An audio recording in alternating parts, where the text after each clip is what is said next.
बिस्मिल्लाहिर्रहमानिर्रहीम। अस्सलाम वालेकुम व्यूअर्स, कैसे हैं आप? उम्मीद है आप सब खैरियत से होंगे। आज हम अपने किचन में बना रहे हैं बहुत ही मज़ेदार सा चिकन काबली पुलाव। मटन काबली पुलाव की रेसिपी मैंने आपको पहले दी है, तो सोचा ये भी आपके साथ शेयर करूं। तो कैसे बनेगा, बहुत ही आसान है। तो जो जो चीज़ें इसके लिए चाहिए होंगी वो मैं आपको साथ साथ बताती जाऊंगी। तो जल्दी से हम करते हैं अपनी रेसिपी को स्टार्ट। हमने प्याज ले लिए, दो मीडियम साइज़ के, उसको मैं ऑयल में फ्राई करूँगा। ये हमारे जो प्याज हैं वो तकरीबन लाइट गोल्डन से हो गए, थोड़े से रोल करेंगे हम इसको। अब हम अपना ये चिकन लेंगे, ये मैंने 1 kg के बराबर लिया है और उसको मैं ऐड कर दूँगा।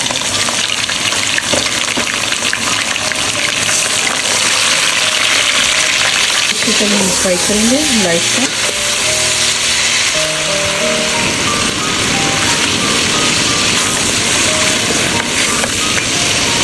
और हम इसमें ऐड करेंगे 1 टीस्पून के बराबर इसमें जाएगा अदरक का पेस्ट, 1 टीस्पून इसमें जाएगा अदरक लहसुन का पेस्ट।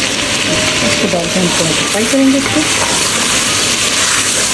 ऐसे इसमें जाएंगे 1 टेबल स्पून के बराबर इसमें जाएगा नमक।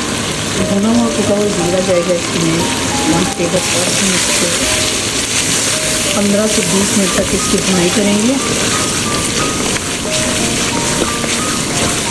हमारा चिकन फ्राई हो रहा है, हमने इसको 15-20 मिनट तक भुनाई करनी है। अभी हम इसमें डालेंगे जी ऑयल थोड़ा सा। अब हम इसमें ऐड करेंगे ये बारीक बारीक जूलियन में कटी हुई हमारी, मैंने 2 गाजरें ले ली थी, उसको काट लिया बारीक बारीक। साथ ही हम इसमें डाल देंगे ये किशमिश है, थोड़ी सी हम और इसमें ऐड कर देंगे। 2 चम्मच जाएगी इसमें चीनी, टीस्पून इसमें जाएगा नमक।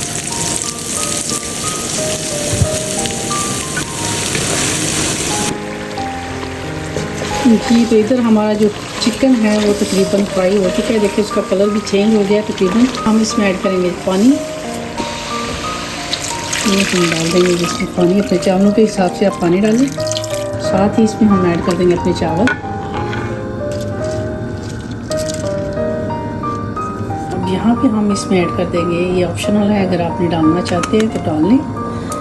2 हरी मिर्चें ले ली हैं मैंने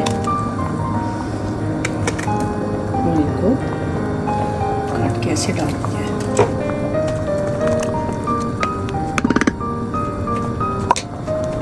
इस पर डाल देंगे अपनी ये जो गाजरें हैं वो हम इसके ऊपर डाल देंगे ऐसे। इसको हम रखेंगे, दम पे रख देंगे। तो इसको 5 मिनट के लिए, 5 से 10 मिनट के लिए दम पे रखेंगे और फिर आपको दिखाते हैं इसकी फाइनल लुक। जी तो ये देखिए हमारे काबली पुलाव की, चिकन काबली पुलाव की फाइनल लुक है ना। देखने में मज़ेदार, ये खाने में भी बहुत ही मज़े का है।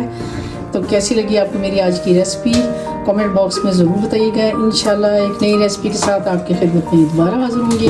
तब तक के लिए मुझे अपनी दुआ में याद रखिए और इजाज़त दीजिए। अल्लाह हाफिज़।